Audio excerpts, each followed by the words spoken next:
Bismillahirrahmanirrahim. Assalamualaikum warahmatullahi wabarakatuh.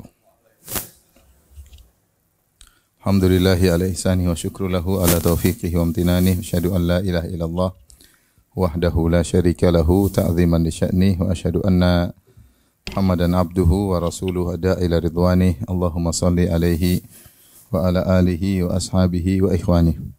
Hadirin dan hadirat yang dirahmati oleh Allah Subhanahu wa taala. Kita lanjutkan bahasan kita dari tafsir surat Al-Qasas tentang kisah-kisah, di antaranya kisah Nabi Musa alaihissalam. Sebagaimana telah kita sampaikan pada pertemuan pertama, pertemuan kedua, sekarang ini pertemuan yang ketiga. Kita masuk pada ayat ke-6. Allah Subhanahu wa taala berfirman, "Wa numakkina lahum fil ardi wa nuriya fir'auna wa hamana wa junudahuma minhum ma kanu yahzarun." Dan agar kami teguhkan kedudukan mereka di atas muka bumi, yaitu kedudukan Bani Israel, ya. Bani Israel yang dizalimi, yang ditindas, ada yang mengatakan sampai ratusan tahun sejak Nabi Yusuf alaihissalam meninggal, ya, sampai munculnya Nabi Musa alaihissalam, maka mereka ditindas dan disiksa, dijadikan budak. Dan jarak antara Nabi Yusuf dan Nabi Musa ada khilaf di kalangan para ulama. Pendapat yang paling banyak ada yang mengatakan sekitar 400 tahun, ada yang mengatakan kurang dari itu, 100 tahunkah, 200 tahunkah. Intinya selama itu mereka disiksa dan ditindas oleh Fir'aun. Maka saatnya Allah Subhanahu wa taala ingin memberikan mereka kekuasaan atau kedudukan di atas muka bumi terlepas dari cengkeraman Fir'aun dan bala tentaranya. Wa numakkina lahum fil ardi, agar kami berikan mereka kedudukan di atas muka bumi. Wa nuriya fir'auna wa hamana wa junudahuma, dan untuk kami tunjukkan kepada Fir'aun, kepada Haman dan tentara mereka berdua atau pasukan mereka berdua, minhum ma kanu yahzarun, apa yang mereka khawatirkan dari Bani Israel. Sebagaimana telah kita singgung bahwasanya Fir'aun dikabarkan kepadanya oleh dukun-dukunnya bahwasanya akan lahir dari anak Bani Israel yang akan menggulingkan singgasananya, ya. Sehingga akhirnya mereka yuqattiluna abna'ahum, akhirnya mereka membunuh anak-anak laki-laki dari Bani Israel, setiap yang lahir dibunuh, yang lahir dibunuh. Adapun anak perempuan dibiarkan hidup, dibiarkan hidup. Ternyata yang mereka khawatirkan ini terjadi, ya. Kalau Allah sudah mentakdirkan apa yang mereka khawatirkan, meskipun mereka berusaha, berupaya dengan membunuhi anak-anak yang lahir dari Bani Israel, toh tetap akan tergulingkan dengan apa yang mereka khawatirkan. Maka Allah mengatakan, wa nuriya fir'aun, dan kami tampakkan, perlihatkan kepada Fir'aun dan Haman dan pasukan mereka apa yang mereka khawatirkan minhum dari Bani Israel. Tapi di sini disebutkan Fir'aun dan Haman. Haman siapa? Haman adalah panglima atau menteri atau kepala menteri, ya, dari kerajaan Fir'aun. Dan dia sering disebutkan bergandengan dengan Fir'aun, ya. Seperti dalam ayat yang lain juga, walaqad arsalna Musa biayatina wa sultanin mubin ila fir'auna wa haman. Sungguh kami telah mengutus Nabi Musa dengan ayat-ayat yang jelas kepada Fir'aun dan Haman. Dalam ayat ini juga, wa nuriya fir'auna wa haman, dan kami tunjukkan kepada Fir'aun dan Haman. Menunjukkan Haman ini orang yang berpengaruh dalam kerajaan apa? Fir'aun, dan dia tangan kanannya Fir'aun. Makanya dalam Al-Quran Fir'aun berkata, ya Haman ibn li sarhal la'alli ablughu asbab. Wahai Haman, bangunkanlah bagiku bangunan yang tinggi agar aku bisa melihat kata Musa, Tuhannya di langit. Aku ingin buktikan bahwasanya Musa pendusta, dia tidak punya Tuhan di langit. Tapi Haman ini adalah orang yang penting yang merupakan tangan kanan Fir'aun. Jadi ini dalil bahwasanya Fir'aun bukan Tuhan. Kalau dia Tuhan, dia tidak perlu bantuan siapa? Haman, ya. Dan demikianlah kalau Allah sudah mentakdirkan suatu, meskipun seorang berusaha maka tidak akan ada faedahnya, ya. Makanya dikatakan la yanfa'ul hadar ma'al qadar. Kalau sudah takdirkan, mau usaha apapun tidak ada faedahnya. Tidak ada faedahnya. Baik. Maka Allah sebutkan ayat berikutnya, wa auhayna ila ummi Musa an ardhi'ih. Kami wahyukan kepada ibunya Nabi Musa agar sang ibu menyusui Musa alaihissalam. Jadi disebutkan bahwasanya kalau ada wanita yang hamil disensus oleh pasukan Fir'aun, disensus. Kalau sudah disensus ditungguin, kapan mau lahir ditungguin. Kalau laki-laki langsung dibunuh, kalau perempuan dibiarkan hidup. Allah mentakdirkan bahwasanya kandungan ibunya Nabi Musa tidak begitu kelihatan, ya, sehingga tidak terlihat, ya, dan bisa tertutupi. Ya. Kemudian ketika lahir maka harus segera diselamatkan. Itu Allah menyuruh ibunya Nabi Musa untuk melemparkan Nabi Musa ke Sungai Nil. Tapi sebelumnya Allah suruh untuk menyusuinya. Kata Allah, wa auhayna ila ummi Musa an arda'ih. Kami wahyukan kepada ibu Nabi Musa untuk menyusuinya. Di sini auhayna, kami wahyukan, bukan berarti ibunya Nabi Musa adalah seorang nabi karena dapat wahyu atau seorang rasul. Karena rasul dan nabi harus laki-laki. Wa ma arsalna min qablika illa rijalan nuhi ilaihim min ahlil qura. Tidaklah kami utus sebelum engkau wahai Rasulullah para rasul kecuali para lelaki, Jadi para rasul semuanya tidak ada nabi perempuan. Meskipun ada, kalau tidak salah Ibnu Hazm berpendapat ada nabi perempuan, nabiyah. Ini pendapat yang salah. Ibnu Hazm juga salah. Sebagaimana dia salah mendhaifkan hadis-hadis tentang musik, ya. Salah, ulama tidak selalu benar. Dia bilang ada nabi perempuan, yang benar tidak ada nabi perempuan. Nabi semuanya apa? Laki-laki, ya.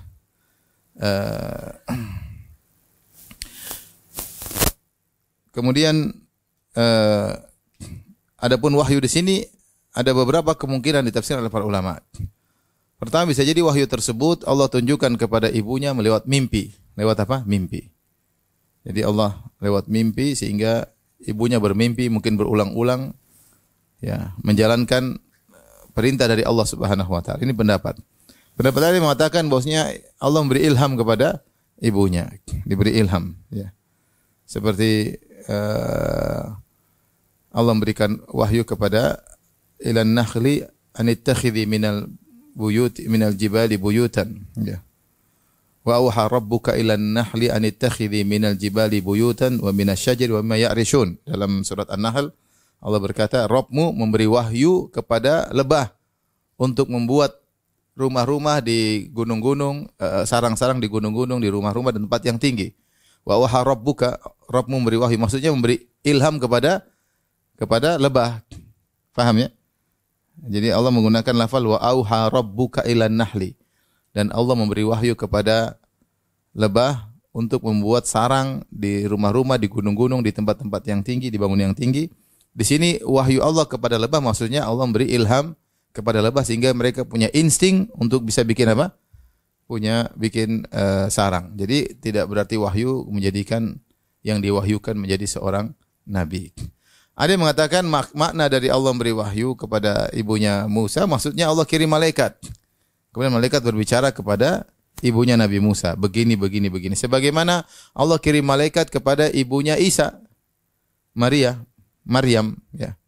Jibril datang kepada Maryam enggak? Datang. Kemudian mengabarkan bahwasanya engkau bakalan punya anak. Maka Maryam berkata, anna yakunu li gulamun walam yamsasni basyarun walam aku baghiya. Innama ana rasulu rabbiki li ahabalaki gulaman zakiyya. Kata Jibril, saya datang, saya hanyalah seorang utusan dari Tuhanmu, yaitu Rasul, untuk mengabarkan bahwasanya kau akan punya anak. Maka Maryam berkata, bagaimana saya punya anak sementara saya tidak pernah kontak sama laki sama sekali dan saya bukan wanita pezina. Maka Jibril mengatakan kalau berkehendak pasti terjadi. Di sini Jibril datang kepada Maryam menyampaikan perintah Allah. Apakah Maryam jadi nabi? Tidak. Jadi tidak semua yang diwahyukan oleh Allah kemudian menjadi nabi. Tapi yang diwahyukan oleh Allah menjadi nabi itu seorang lelaki yang diberikan kepadanya wahyu berupa syariat atau berupa perintah untuk berdakwah baru menjadi apa? Nabi. Adapun lebah diberi wahyu maksudnya ilham. Ibunya Nabi Isa diberi wahyu melalui malaikat Jibril bukan untuk berdakwah tapi untuk apa? Pengkabaran bahwasanya dia bakalan punya anak. Sebagaimana ibunya Musa alaihissalam didatangi malaikat atau diberi wahyu oleh Allah bukan untuk menjalankan syariat hukum tapi ada perintah yang harus dia kerjakan, bukan syariat. Maka tidak semua yang dikasih wahyu berarti seorang apa? Nabi. Faham? Makanya saya katakan tadi pendapat Ibnu Hazm yang mengatakan bahwasanya ada nabi perempuan pendapat yang salah. Dan seorang ulama tapi dia punya beberapa kesalahan termasuk terkait masalah akidah. Ibnu Hazm misalnya dia mengatakan Nabi perempuan ini salah. Ibnu Hazm juga menolak sihir. Dia mengatakan tidak ada namanya sihir. Terpengaruh dengan kemudian juga dalam masalah asma sifat dia Mu'tazilah. Jadi dia ada salah. Termasuk kesalahannya adalah mendhaifkan hadis-hadis tentang musik padahal hadisnya sahih. Baik. Kemudian ibunya Nabi Musa menjalankan perintah Allah. Ya, dalam ayat yang lain, ya. Walau qad mananna 'alaika marratan ukhra idh auhayna ila ummika ma yuha an kadhifihi fit tabuti faghthi fil yammi. Ya. Maka disuruh untuk dimasukkan ke dalam kotak yang terbuat dari kayu untuk diletakkan di Sungai Nil. Kata Allah, fa idza khifti alaihi, kalau kau khawatir terhadap Musa, khawatir ada datang pasukan Firaun ngecek-ngecek, mendengar suara tangisan bayi dan bisa masuk kemudian membunuh.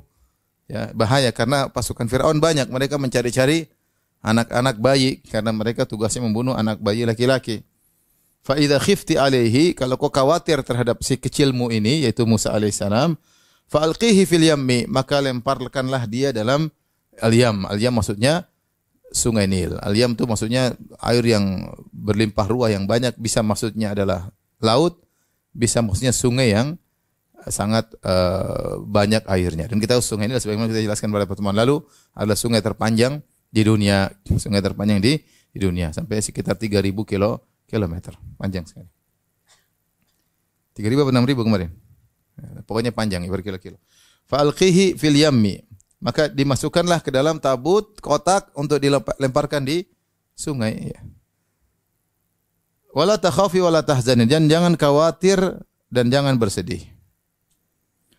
Khauf maksudnya khawatir tentang apa yang terjadi di kemudian hari. Namanya khauf, khawatir tentang terjadi di kemudian hari. Wala tahzani, sedih adalah kegelisahan akibat apa yang telah terjadi.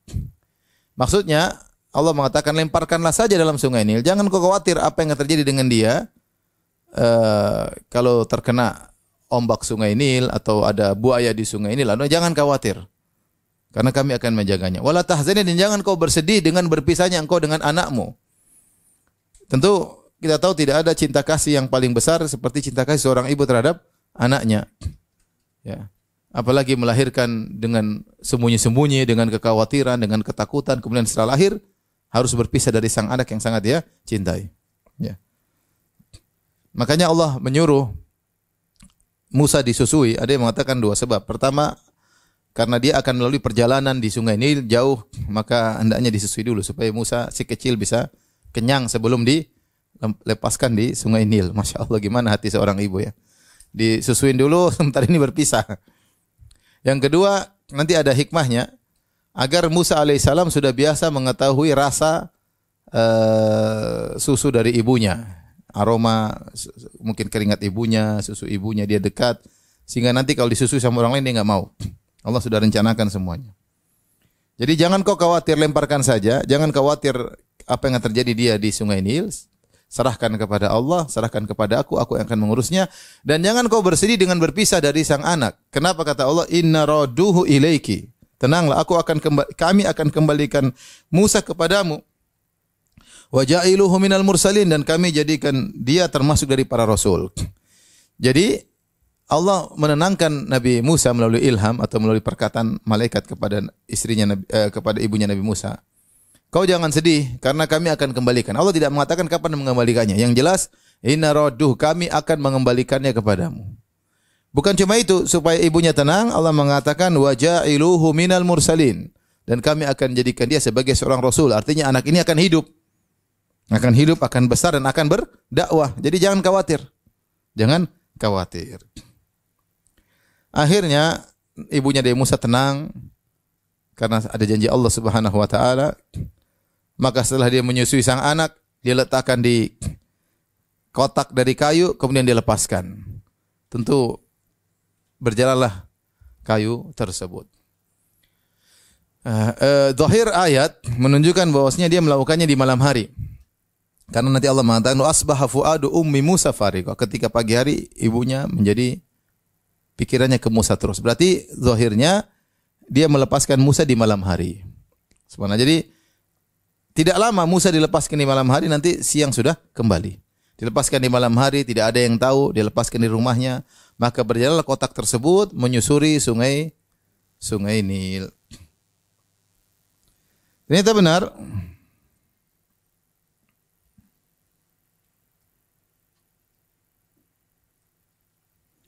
Faltaqatahu alu Fir'aun.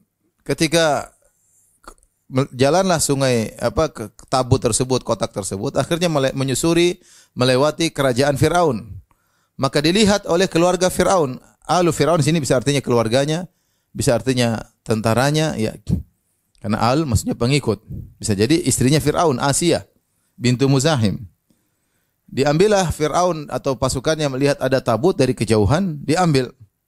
Liyakuna lahum aduwan wa hazana. Agar si kecil Musa ini nanti menjadi musuh bagi mereka dan penyebab kesedihan mereka. Mereka tidak tahu mereka mengambil anak yang bakalan menjadikan bencana bagi mereka. Mereka tidak tahu. Jadi, mereka tidak tahu. Jadi kata Allah, liyakuna lahum aduwan wa hazana. Lam di sini ada khilaf di kalangan para ahli bahasa. Liyakuna. Kalau kita belajar bahasa Arab ada lam di sini untuk lil ta'lil atau lil aqibah. Intinya ini masalah saya cuma menyampaikan aja. Jadi ada yang mengatakan lam di sini maksudnya lam al-aqibah, yaitu atau lam as-sayrurah, yang maknanya mereka mengambil si anak ini, mereka tidak tahu ternyata ujung-ujungnya anak ini adalah jadi musuh mereka dan menyebabkan kesedihan mereka. Karena kerajaan mereka runtuh gara-gara sang anak ini. Maka lam situ yang menunjukkan maknanya adalah mereka pun memungut anak ini sehingga mengakibatkan anak ini menjadi musuh bagi mereka dan membawa kesedihan. Ini jika ditinjau dari perbuatan mereka. Tapi ini pendapat Ibnu Taimiyah rahimahullah taala dan jumhur al-mufassirin, mayoritas ahli tafsir. Sebagian ulama ahli tafsir seperti Ibnu Qayyim, Ibnu Katsir dan juga Muhammad Amin Asy-Shinqiti mengatakan lam sini adalah lamut ta'lil.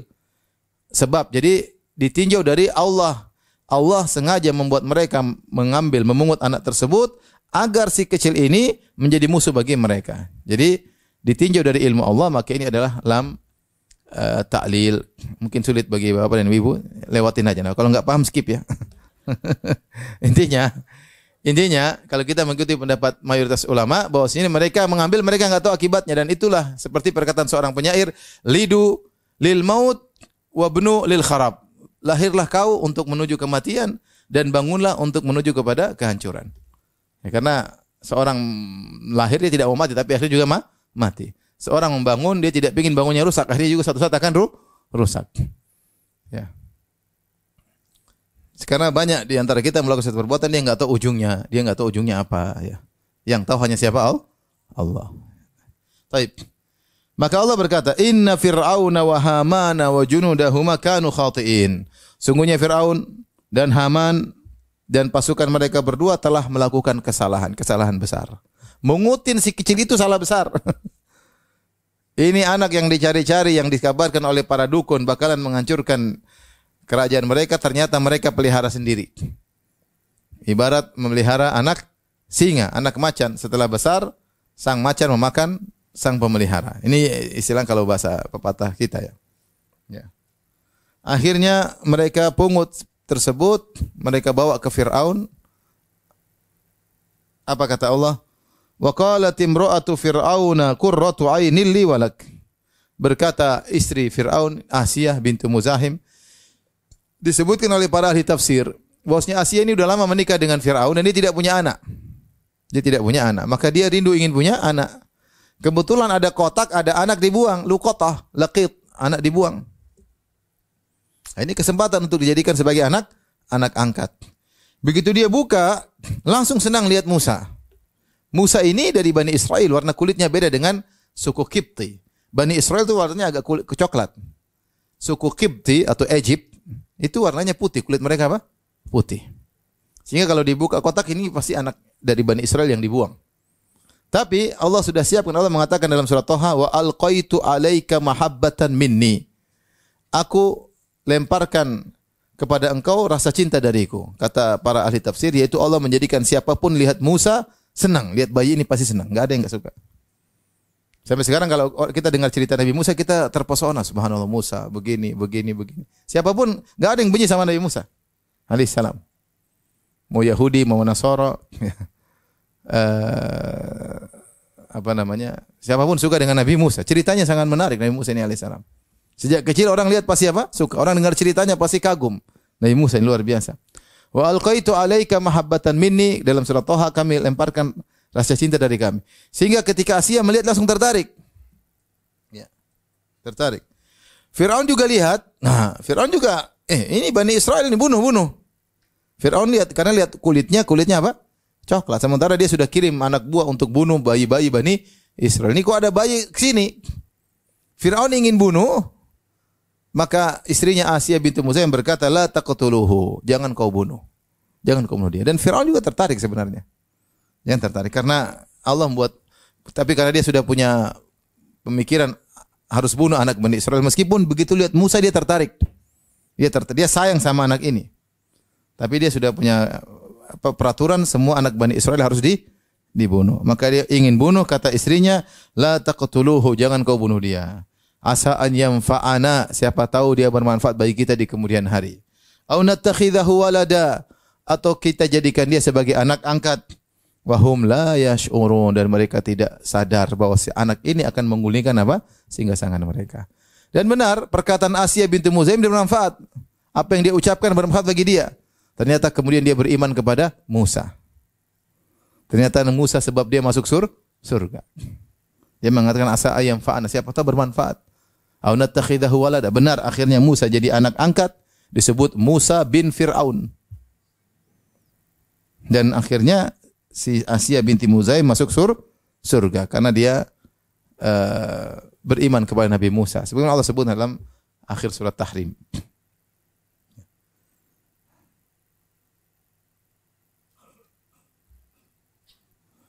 Taib akhirnya dipeliharalah oleh keluarga Fir'aun. Mereka semua cinta sama si kecil Musa ini. Semua cinta sama dia. Siapa yang lihat, ini bayi menarik pokoknya. Gue lihat mungkin lucu, mungkin apa, menggemaskan. Pokoknya semua orang lihat Musa apa? Suka. Karena Allah yang beri, jadikan seperti itu. Bagaimana kisah ibunya Nabi Musa? Wa asbaha fuadu ummi Musa farigha. Ya. Jadilah hati ibunya Nabi Musa menjadi kosong. Tidak ada dalam hatinya yang dia pikirkan kecuali sang anak. Dan itulah para ibu. Para ibu. Tidak ada yang dia pikirkan kecuali dalam hatinya adalah sang anak. Gimana nasibnya. Bagaimana anak yang sangat dia cintai dilepaskan Sungai Nil dengan bisa saja ada air masuk, bisa jadi tenggelam, bisa jadi apa. Kalaupun hilang kemana, siapa yang pelihara? Kalaupun hidup, siapa yang pelihara? Jadi tanda tanya semuanya. Apakah si anak meninggal? Apakah dipelihara? Kalau yang pelihara siapa yang ngambil? Gimana nasibnya? Bingung dia. Semua yang dipikirkan adalah anak. Sampai Allah mengatakan, wa asbaha fuadu ummi Musa farigha. Jadilah hati ibu Nabi Musa kosong, kecuali hanya mikirin si Musa. Sampai Syekh Utsaimin ketika menafsirkan ayat ini, dia mengatakan zahir ayat menunjukkan bahwasanya ibunya Nabi Musa tidak mikir yang lain. Mungkin juga lupa berzikir, mungkin juga lupa ingat Allah. Yang dia pikir Nabi Musa saja. Tapi ini uzur syar'i. Karena tabiat manusia, ketika sedih memuncak dia lupa kepada yang lainnya. Dia lupa kepada yang lainnya. Ya. Kata Allah, in kadat latubdi bihi laula an rabatana ala qalbiha. Hampir-hampir dia menampakkan isi hatinya kepada orang-orang. Laula an rabatna ala qalbiha, kalau bukan kami kokohkan, kami ikat hatinya, litakuna minal mu'minin, agar dia termasuk orang beriman. Jadi ketika dia tahu bahwasanya Musa akhirnya diambil oleh keluarga Fir'aun, maka dia tidak kuasa, hampir dia mau bilang, itu anakku. Dia mau ungkapin, ya. Apalagi ada yang bilang Musa bin Fir'aun, dia ingin bilang bukan itu Musa anakku. Dengan Musa bin Fir'aun dia enggak senang. Dia enggak kuat, dia ingin kabarkan itu putraku. Dia ingin ambil itu putraku karena dia tidak kuat. Tapi kata Allah, laula an rabatna ala qalbiha. Kalau bukan kami ikat hatinya, tentu dia tidak kuat. Oleh karenanya seorang ini, Syekh Utsaimin mengambil faedah dari ayat ini bahwasanya seorang terkadang ketika sebelum datang musibah masih teori, seakan-akan dia mampu, dia tenang. Begitu musibah datang, terkadang dia goyang. Terkadang dia goyang. Kalau teori sih gampang, kita ngaji teori. Oh, kalau kena musibah sabar. Kalau dapat nikmat syukur. Ya. Tahu-tahu dapat nikmat lupa diri, jalan-jalan melulu, foya-foya, beli barang-barang baru melulu, habis uang, lupa bersedekah, lupa sedekah kepada anak yatim, lupa sama kerabat, duit banyak katanya mau bersyukur, ternyata buat foya-foya.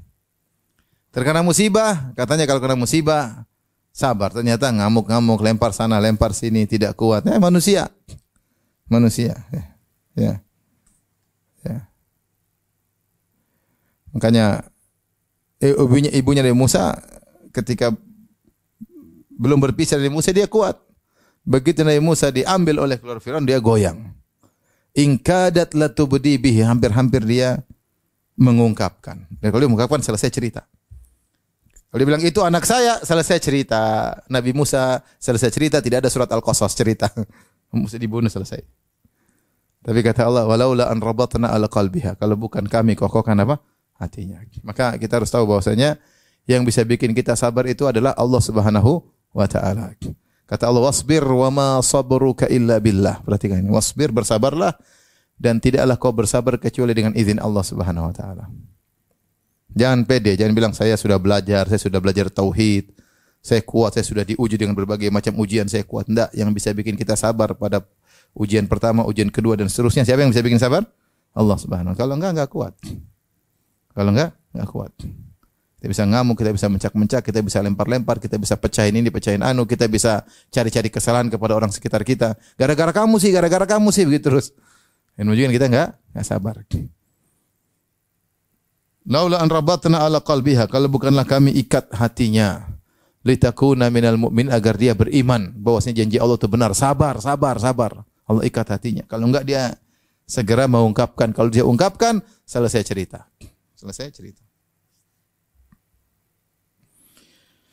Kemudian Allah berkata, wa qalat li ukhtihi qussih. Maka Musa ini punya kakak perempuan, dia punya kakak-kakak, di antaranya kakak perempuannya, di antaranya kakaknya Harun. Harun adalah kakaknya Nabi Musa yang lahir sebelum Nabi Musa dan lahir di tahun di mana bukan tahun lahir anak-anak yang akan menggulingkan singgasana Firaun. Ada yang mengatakan sebagai tafsir, dukun berkata, wahai Firaun, akan lahir tahun ini, mungkin tahun genap yang akan, atau tahun ganjil, intinya salah satu tahun. Tahun genap akan menggulingkan singgasanamu, atau tahun ganjil akan menggulingkan singgasanamu. Nah, Harun lahir sebelum Musa di tahun yang tidak ditakutkan. Di tahun yang tidak ditakutkan, makanya dia selamat.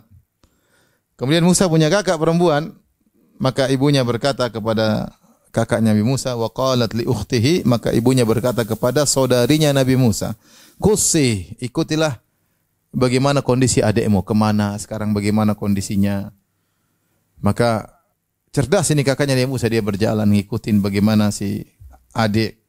Fabasarat bihi an junubin wa hum la yashur. Maka dia jalan, lihat dari jauh.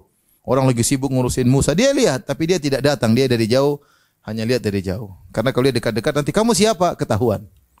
Maka dia seperti orang jauh yang mengawasi, pura-pura jalan, nanti balik lagi, jalan balik lagi, ya, agar tidak ketahuan.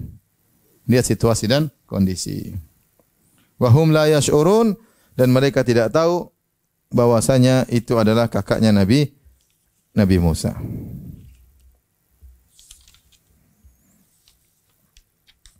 Kemudian Allah Subhanahu wa taala berfirman setelah itu, wa harramna 'alaihi al-maradhi'a min qabl. Maka kami pun mengharamkan atas Musa, ya, menyusu kepada perempuan-perempuan yang mau menyusui. Semua orang-orang ingin nyusu Nabi Musa tidak mau. Jadi ketika Nabi Musa sampai di kerajaan Firaun, semua suka sama Nabi Musa, sayang sama Nabi Musa. Ternyata Nabi Musa lapar, dia mulai nangis. Nangis. Dan mereka semua sayang sehingga mereka bingung, ayo kasih susu. Sampai mereka cari tukang susu di mana pun. Ibu-ibu cari semua. Datang ibu, dia enggak mau, semua enggak enak. Dia sudah hafal rasa vanila coklat, enggak bisa. Selain itu, dia sudah hafal rasa apa? Rasa susu dari ibunya. Artinya, makanya di situ Allah sebelumnya mengatakan an ardhi, susuin, dan itu banyak hal. Maksudnya Nabi Musa tahu rasa susunya, dia tahu mungkin bau keringat ibunya, ya. Intinya dia tidak mau kecuali yang seperti itu. Maka karena mereka saking cintanya kepada Nabi Musa, mereka sibuk cari tukang susu. Dipanggillah ibu-ibu untuk menyusui. 1 datang enggak berhasil, 2 datang, semua mungkin ibu-ibu tukang susu ngantri, yang suruh Firaun. Wahai tukang susu semua kumpul semua, enggak ada yang bisa. Satu negeri semuanya enggak bisa ya. Bayangkan mungkin ada puluhan atau ada ratusan ibu-ibu yang lagi menyusui, semuanya gagal menyusui Nabi Musa. Luar biasa. Dan mereka semakin gelisah karena Nabi Musa ini mereka sayang. Ini bayi lucu banget ya. Ibarat ya kalau kita gampangnya, kita tahu singa itu kejam kan. Tapi kalau ada bayi singa kita kan kadang-kadang lucu. Apalagi ini Firaun udah tahu ini Musa ini dari Bani Israel tapi dia sayang luar biasa. Karena tadi Allah buat dia sayang. Ayo sibuk cari tukang susu, enggak ada yang bisa datang bisa.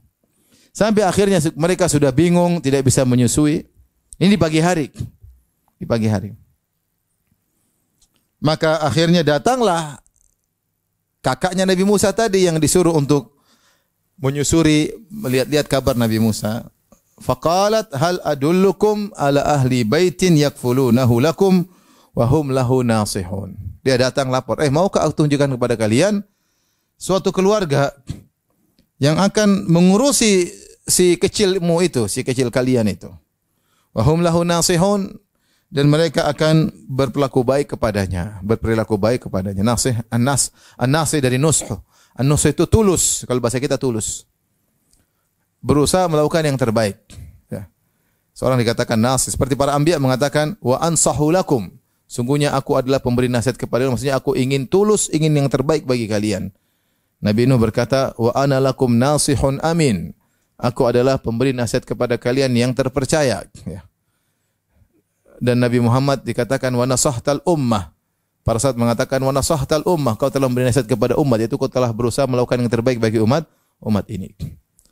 Itu namanya nasih. An-nushu. Ya. Dan seorang mukmin hendaknya nasih kepada mukmin yang lain. Maka seorang berusaha mencari pahala dengan berinteraksi kepada muslim yang lain. Bagaimana cara dia mendapat pahala dari setiap muslim yang dia temui? Nasihun lahu.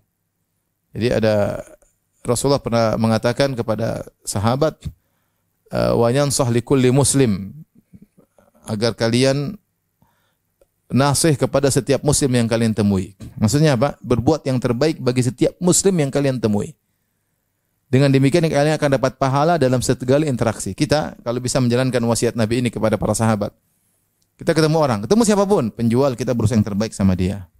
Ketemu tukang parkir, berusaha yang terbaik. Semampu kita yang terbaik bagi dia. Ketemu orang di jalan, berusaha yang terbaik bagi dia. Ketemu di mana aja, sama dia muslim, jadilah yang terbaik baginya. Dengan itu kita dapat pahala. Berbuat baik terbaik ya bisa dengan kita beri harta, bisa kita berkata-kata yang baik, bisa kita arahkan dengan yang terbaik. Jangan lepaskan kesempatan untuk berbuat baik dengan muslim manapun yang ada di hadapan kita yang mungkin untuk kita baikin. Jadi itulah makna seorang nasih, yaitu dia tulus, ingin yang terbaik. Lawannya adalah ghish. Ghish itu curang, namanya curang ya. Ghish ya. Makanya sering Rasulullah bersabda, man ghasyana falaysa minni. Siapa yang berbuat ghish, yaitu curang kepada kami, maka bukan dari golongan kami. Contoh yang saya dengar dari seorang ulama, contohnya misalnya seorang, ini sering saya sampaikan contoh ini. Seorang pergi sewa di sebuah hotel atau sebuah apartemen atau sebuah losmen tersebut milik seorang muslim, dia tahu ini seorang muslim. Terus dia mau keluar dari rumah, dia ingin keluar jam 8 pagi, pulang jam 8 malam dari kamar tersebut. Dan dia sudah bayar. Kalau dia adalah seorang yang terbaik, dia ingin melakukan terbaik bagi pemilik hotel, ketika dia keluar dia matikan AC, matikan TV, semua dia keluar. Jangan dia bilang, saya sudah bayar, sama aja. Matikan enggak matikan, bayarnya apa? Sama. Itu namanya dia enggak nasih. Kalau dia nasih itu dia melakukan yang terbaik. Janganlah kalau kita pemilik hotel maunya gimana? Ya dimatikan baru keluar, apalagi keluarnya sampai 8 jam. Ngapain nyalain AC 8 jam tidak ada faedahnya. Dalam segala hal seperti itu, kita bersikap kepada pembantu kita, kepada supir kita, kepada kawan kita, kepada tetangga kita yang terbaik buat dia yang mungkin kita bisa lakukan. Berupa memberi materi atau kata-kata yang baik atau nasihat atau arahan. Ya, atau arahan. Anak kecil depan kita berusaha arahin. Ini anak kecil, kalau ini anak saya mau apain ya, semampu kita. Jadi kita berusaha cari pahala dari apapun di sekeliling kita. Ya. Jangan cuma pikir cari pahala kalau ke masjid saja, enggak. Entah sama siapapun berusaha cari pahala dengan orang di sekeliling kita. Tapi maka kakaknya Nabi Musa berkata, maukah aku tunjukkan kepada kalian suatu keluarga? Dia tidak mengatakan keluarga Musa. Kalau keluarga Musa ketahuan. Ya. Ada suatu keluarga saya kenal yang bisa yakfulunahu, yang bisa ngurusin si Musa, si kecil itu. Wa hum lahu nasihun. Dan mereka benar-benar tulus dalam bekerja. Di sini lahu ada dua. Lahu di sini wa hum lahu ada yang menafsirkan. Dan mereka bakalan tulus kepada si kecilmu, si Musa. Ada yang mengatakan mereka bakalan tulus lahu maksudnya li Fir'aun. Mereka tulus kepada Fir'aun. Karena Fir'aun tahu kan orang-orang Bani Israel benci sama dia. Ini yang ngurusin anak angkat saya nanti Bani Israel. Ya. Jadi kakaknya menangkan tenang. Ini dia baik. Dia pasti pilihkan yang lakukan yang terbaik buat raja. Dia pasti melakukan yang terbaik buat sang raja Fir'aun. Jadi hu di sini wahum lahu dan mereka baginya. Ini maksudnya kembali ke siapa? Wahum mereka yaitu keluarga tersebut baginya. Ada yang mengatakan bagi Musa akan melakukan yang terbaik. Ada yang mengatakan bagi Fir'aun akan melakukan yang terbaik. Ya. Akhirnya disebutkan oleh Ibnu Katsir.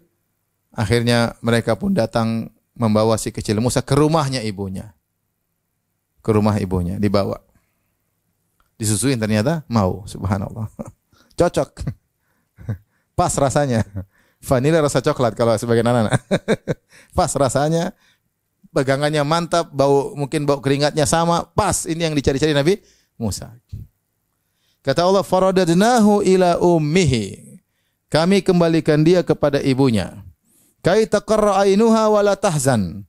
Agar ibunya tenteram dan tidak bersedih. Wali ta'lam agar dia tahu anna wa'dallahi haq, bahwasanya janji Allah itu benar. Walakinna aktsarahum la ya'lamun. Akan tapi kebanyakan mereka tidak mengetahui. Taib. Akhirnya Allah kembalikan Musa kepada ibunya. Berapa lama dia berpisah? Cuma sebentar. Dia lepaskan di malam hari. Pagi-pagi sangat sedih, puncak kegelisahan. Mungkin waktu duha Musa sudah gelisah, sudah bikin heboh. Nangis enggak berhenti-berhenti. Iya kan kira-kira ya. Kira-kira mungkin waktu duha dia udah heboh nangis sana sini. Mungkin kerajaan Firaun bingung cari ibu-ibu, mungkin cari 10 perempuan, 20 perempuan, 100 perempuan suruh netein, semua enggak yang bisa. Semua enggak ada yang bisa. Jadi paling banter siang sudah kembali, paling banter. Paling banter sore sudah tidak berpisah tidak sampai 24 jam. Tidak sampai 24 jam. Maka akhirnya dibawalah ke dalam sebagian tafsir disebutkan dia bawa ke rumahnya ibunya. Makanya kemudian diajak wahai sang wanita, bagaimana kalau kau tinggal di istana kami? Sebenarnya berpendapat mereka dia tinggal di istana. Sebenarnya berpendapat enggak, dia tetap tinggal di rumah. Saya tidak bisa saya punya suami, saya punya anak-anak yang harus saya urus. Kalau kalian mau saya susui, bawa ke rumah. Akhirnya Musa bolak-balik datang ke rumahnya disusuin, balik lagi ke istana. Nanti balik lagi susuin, balik ke istana. Dan ada yang mengatakan ibunya pindah ke istana. Allah alam bisawab. Tapi intinya akhirnya Musa kembali kepada ibunya. Ya, akhirnya Musa kembali kepada ibunya. Akhirnya ibunya digaji. Digaji oleh raja dengan gaji yang besar. Karena Fir'aun bikin sayembara. Siapa yang bisa nyusui anak ini dapat gaji besar. Berbondong-bondong para wanita ingin bisa nyusui. Ternyata gagal semuanya. Semua rasanya enggak benar. Enggak ada yang enak. Ternyata susunya ibunya baru enak pas. Dia dapat gaji besar. Ada yang mengatakan bahkan tinggal di istana Fir'aun. Dan dia menerima upah tersebut. Oleh karenanya seorang kalau niat tulus, tidak berniat duniawi, kemudian duniawi datang, tidak mengapa dia terima. Seperti yang dilakukan oleh ibunya Nabi Musa. Dia tidak ada niat, bahkan dia ingin menolong Nabi Musa dengan tulus karena itu anaknya sendiri, tapi dia dapat gaji dan dia terima, tidak jadi masalah. Demikian juga kisah seperti Nabi Musa akan datang kepada kita kisahnya. Ketika Nabi Musa menolong dua wanita yang ingin ambil air, akhirnya mereka tidak bisa ambil air, Nabi Musa pun ambil air untuk mereka. Kemudian Nabi Musa tidak minta upah, dia pun berbaring di bawah sebuah pohon, tiba-tiba dia diundang makan. Dan dia terima undangan tersebut. Wanita berkata, "Inna abi yad'uka liyajziyaka ajra ma saqaita lana." Wahai sang pemuda, sungguhnya ayah kami mengundangmu ke rumah untuk memberi upah atas kebaikanmu. Nabi Musa enggak menolak. Dia terima atau tidak? Terima. Ini perlu, dia lapar. Dia lapar. Jadi ini niat luar biasa. Siapa yang memang sedari awal mencari niat duniawi, tentu berbeda dengan orang yang tidak niat duniawi, kemudian dia dapat. Kalau dia dapat dia tidak tolak, enggak ada masalah. Ibunya Nabi Musa terima, Nabi Musa juga terima. Karena niat dia bukan apa? Dunia. Allah kasih kalau enggak ya enggak apa-apa ya. Itu sangat berat. Kebanyakan orang sekarang melakukan kebaikan butuh pamrih. Maka seorang ketika melakukan kebaikan dia biasakan dirinya untuk tidak mencari apa? Pamrih. Ketika datang enggak ada masalah dia terima, apalagi kalau dia lagi butuh sebagaimana Musa alaihissalam. Baik. Kata Allah, wala tahzan, agar dia gembira bisa mengayomi anaknya, wala tahzan, dan dia tidak bersedih. Wali ta'lam, agar dia tahu anna wa'dallahi haqq, bahwasanya janji Allah itu benar. Allah janji kan malam tersebut. Susuin. Jangan kau takut, jangan kau sedih. La takhafi wa la tahzani. Jangan takut, jangan sedih. Kami akan kembalikan dia. Dan kami bukan cuma kembalikan dia kepadamu. Meskipun Allah tidak bilang besok sudah kembali, enggak. Tapi bilang kami akan kembali. Ternyata terlalu cepat kembalinya. Mungkin dia sangka berpisah berbulan-bulan, ternyata tidak, 1 hari sudah kembali. Belum sampai 1 hari sudah kembali. Bahkan Allah mengatakan waliyakuna minal mursalin wa ja'iluhu minal mursalin. Kami jadikan dia termasuk para rasul. Berarti Musa ini akan tumbuh berkembang besar dan akan menjadi seorang rasul dan akan berdakwah. Dan itu ibunya tahu. Sehingga dia sangat-sangat tentram. Walakinna aktsarahum la ya'lamun. Agar dia tahu bahwasanya janji Allah itu benar, akan tapi kebanyakan orang tidak mengetahui. Dan ini benar. Banyak orang tidak percaya dengan janji Allah Subhanahu wa taala. Katanya dalam Al-Qur'an begini, ternyata enggak. Katanya begini, ternyata enggak. Katanya siapa yang begini, ternyata enggak. Banyak orang begitu, ya. Allah mengatakan wa may yattaqillaha yaj'al lahu makhraja. Siapa yang bertakwa kepada Allah beri jalan solusi. Saya sudah bertakwa enggak ada solusi, waduh. Dia saja tidak begitu percaya dengan ayat tersebut. Bagaimana mau dikatakan bertakwa?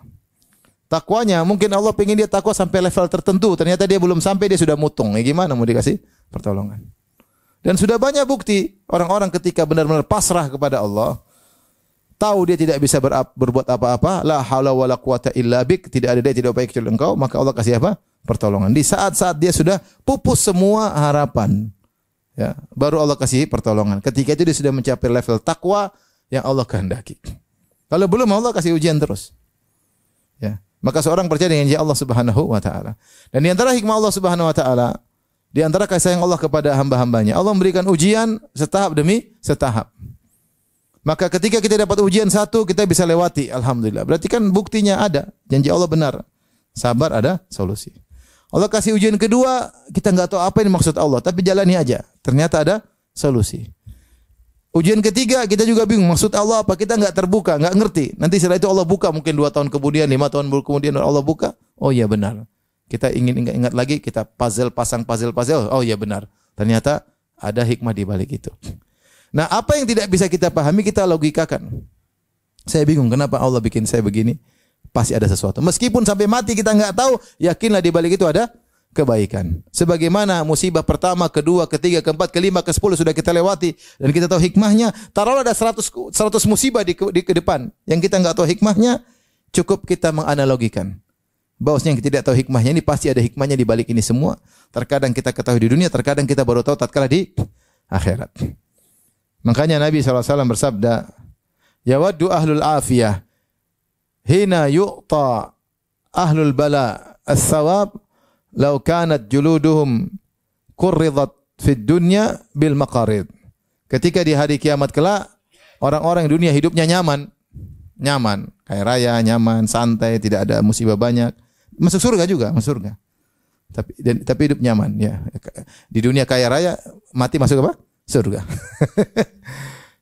Ketika di akhirat dia melihat ternyata orang-orang terkena musibah, surganya lebih tinggi. Tatkala diberi ganjaran oleh Allah, ganjaran sangat besar. Maka mereka berangan-angan, seandainya dulu kita di dunia, kulit kita digunting dengan gunting besi agar bisa mencapai seperti yang mereka dapatkan. Jadi kadang gitu kita ini mungkin punya mobil mewah, punya rumah bagus. Kita lihat orang mungkin pembantu ke apa, kita meremehkan. Bisa jadi surganya jauh lebih tinggi karena ujiannya lebih apa? Besar. Kita enggak tahu. Maka jangan meremehkan orang. Cuma gitu aja. Iya, gitu-gitu aja surganya tinggi. Maka sampai Nabi sebutkan dia ketika orang-orang ahlul afiyah yang hidup nyaman, tenteram, ketika melihat orang yang susah dapat ganjaran yang begitu besar, mereka berangan seandainya dikembalikan ke dunia, kemudian diuji oleh Allah di mana kulit mereka digunting dengan gunting-gunting besi, kemudian mereka bersabar agar mereka meraih pahala yang yang tinggi dan level surga yang tinggi.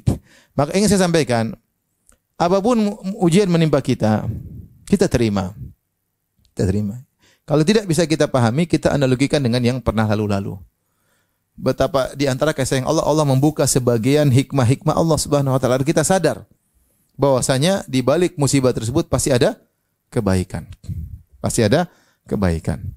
Contoh dalam kisah Nabi Musa ini. Bagaimana ibunya harus melalui ujian-ujian berat.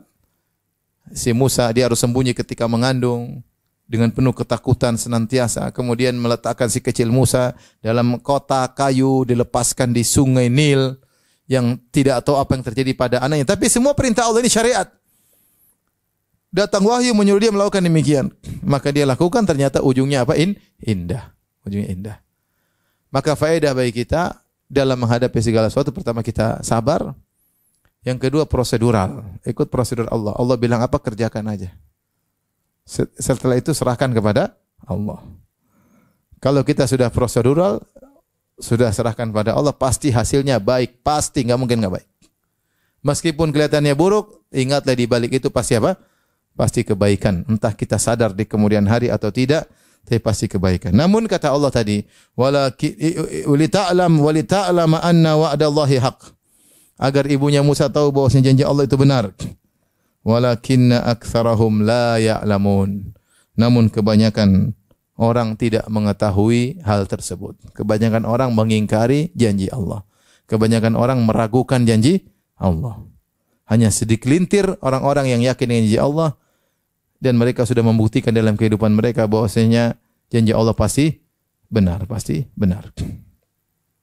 Tapi ikhwan dan akhwat yang dirahmati Allah Subhanahu, di antara faedah yang bisa kita dapatkan dari kisah ini, bagaimana pengaruh seorang ibu terhadap anak. Bagaimana pengaruh ketakwaan seorang ibu terhadap anak. Ya. Ibunya Nabi Musa adalah wanita yang sangat salehah. Ya. Sehingga dengan takdir Allah lahirlah seorang anak juga yang saleh. Dan ibunya lah yang merawat Nabi Musa, mendidik Nabi Musa dengan penuh keimanan. Dalam kisah ini tidak disebutkan ayahnya sama sekali. Tidak disebutkan ayahnya sama sekali. Dan beberapa nabi tidak disebutkan ayahnya sama sekali. Contoh seperti Nabi Musa, Nabi Isa tidak ada ayahnya, ya, tanpa ayah, ya. Ya, tetapi lihat bagaimana pengaruh orang tua, ibu terhadap anak. Maka saya wasiatkan kepada para ibu, bertakwalah kepada Allah dalam mendidik anak-anak. Sungguhnya pengaruh ibu terhadap anak luar biasa. Jika ibu seorang wanita orientasinya akhirat, insya Allah anak-anak juga orientasinya apa? Akhirat. Karena orang meniru. Ya. Ya. Maka dikatakan oleh seorang tarbawi, ahli tarbiyah, anak mungkin tidak mampu menjalankan nasihat-nasihat perkataan ibu, tapi dia tidak akan gagal meniru perbuatan ibu. Tidak akan gagal meniru perbuatan ibu. Kalau ibunya suka main HP, dia pasti juga jago main HP. Kalau ibunya suka nonton Korea, dia pasti juga nonton India. Ya, karena anak-anak jago. Kalau ibunya suka ngomelin bapaknya, anak tidak kalah untuk bisa ngomelin apa? Suaminya di kemudian hari. Kalau ibunya pelit, anak juga insya Allah jago apa? Pelit. Ya. Tapi kalau ibunya dermawan, anak juga dermawan. Percaya dah. Ibunya dermawan, anaknya lihat. Ibunya sering salat malam, anaknya insya Allah salat malam. Ibunya sering zikir pagi petang, anaknya insya Allah zikir pagi petang. Ya. Ibunya sering salat duha, insya Allah anak juga sering salat duha. Ibunya patuh kepada suami, sang anak insya Allah patuh juga kepada suami. Ibunya perhatian sama tetangga, sang anak juga perhatian sama tetangga. Maka si ibu protes, anak saya main HP melulu. Lihat dulu ibunya. Suka main HP enggak? Ternyata Instagram ada akunnya, Facebook ada akunnya, Instagram ternyata 2 akun, Facebook 2 akun, TikTok juga ada, semua lengkap terus. Apalagi TikTok, akun Twitter, apalagi? Lengkap lah itu. WhatsApp semua kalau WhatsApp. Tapi medsos, aduh. Jadi pengaruh ibu sama anak luar biasa. Kita bilang benar, anak dipengaruhi oleh banyak lingkungan, tapi di antara lingkungan yang paling kuat ibunya. Lebih daripada ayahnya. Kenapa lebih dari ayahnya? Karena interaksi ayah kepada anak kurang. Apalagi di masa-masa pertumbuhan, di masa-masa pembentukan jati diri, ini pengaruh ibu luar biasa. Makanya Rasulullah SAW berkata, "Kullu mauludin yuladu alal fitrah." Setiap anak dilahirkan dalam kondisi fitrah itu condong kepada kebaikan, kepada Islam. Fa abawahu yuwahidani, tapi kedua orang tuanya yang merubah dia menjadi yuhawidanihi, menjadi Yahudi, au yumajjisanihi, atau menjadikan dia Majusi, au yunassiranihi, kedua orang tuanya yang menjadikan dia Nasrani. Maka hati-hati ibu-ibu, tanggung jawab ibu terhadap anak sangat besar. Maka berbuat baiklah, bertakwalah agar anak menjadi bertakwa. Lihatlah Maryam bertakwa, lihat bagaimana anaknya Nabi Isa alaihissalam. Lihatlah wanita ini bagaimana ibunya Nabi Musa, bagaimana kemudian anaknya luar biasa. Terus yang kedua, di antara faedah yang bisa kita ambil dari kisah ini, bahwasanya Allah Latif. Latif, Allah Maha lembut. Lembut dalam menggiring kebaikan, lembut juga dalam memberi hukuman. Makanya Nabi Yusuf alaihissalam ketika di akhir surat Yusuf dia berkata, Inna Rabbi latiful lima yasha. Dia berkata sebelumnya, Ya abati hadza ta'wilu ru'ya min qabl qad ja'ala rabbi haqqan wa qad ahsana bi id akhrajani minas sijni wa ja'a bikum minal badwi min ba'di an nazaqa syaitanu baini wa bain ikhwati inna rabbi latiful lima yasha. Setelah Nabi Yusuf berpisah dari ayahnya, ada yang mengatakan 15 tahun, ada yang mengatakan 40 tahun, ada yang mengatakan 80 tahun. Ini khilaf di kalangan para tafsir. Kemudian ketemu Nabi Yusuf cerita, inilah saya sekarang menjadi penguasa di kota Mesir. Maka dia cerita, Ya abati hadza ta'wilu ru'ya min qabl. Inilah hakikat mimpi yang saya pernah ceritakan kepada engkau wahai ayahanda sekian puluh tahun yang lalu. Ketika aku bermimpi bahwasanya ada 11 bintang sujud kepada aku, matahari rembulan sujud kepada aku. Ternyata ini maksudnya. Itu kalian datang, kalian hormat kepada aku. Ya, ternyata aku jadi bangsawan. Qad ja'alaha rabbi haqqan, dan Allah telah menjadikannya sebagai kenyataan. Wa qad ahsana bi, sungguh Allah telah berbuat baik kepadaku. Id akhrajani minas sijni wa ja'a bikum. Allah berikan aku musibah, di antaranya aku di penjara. Ternyata penjara tersebut adalah batu loncatan atau satu tangga untuk aku menjadi bangsawan. Harus masuk penjara dulu baru bisa jadi bangsawan.